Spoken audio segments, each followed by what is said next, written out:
Now, only recently the authorities made a historic discovery of guns and ammunition at a corporate area warehouse destined for criminal hands in the streets of Jamaica. The harrowing find has led one expert to believe there will be need for stricter laws for persons involved in the mass importation of guns given Jamaica's crime history. Here's more from Nika Lewis.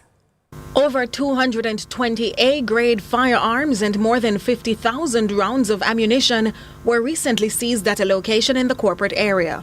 And although no arrests have yet been made, the investigations will hopefully yield some penalties for those involved. Criminologist Dr. Jason Mackay, in commending law enforcement on the historic find, says these are radical times requiring radical penalties. So a find like this with 220 guns, tens and tens of thousands of ammunition, you've way crossed the bar of a single victim or single victims.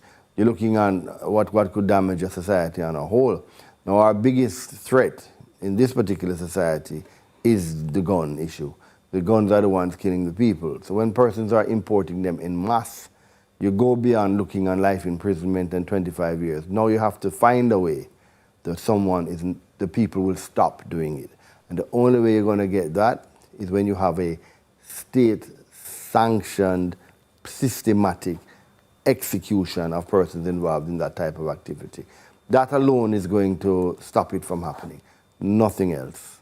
He notes, had those weapons made their way onto the streets, much of the gains made in crime fighting since 2024 would be at risk with increased bloodshed.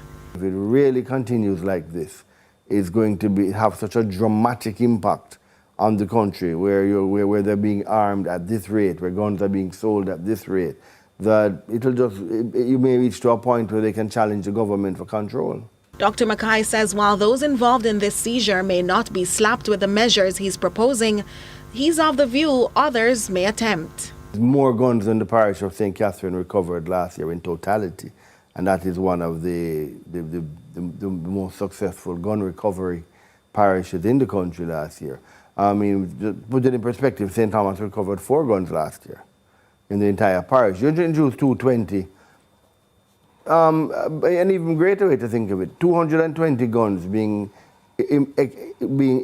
introduced into the streets of London could change the very culture of crime in London.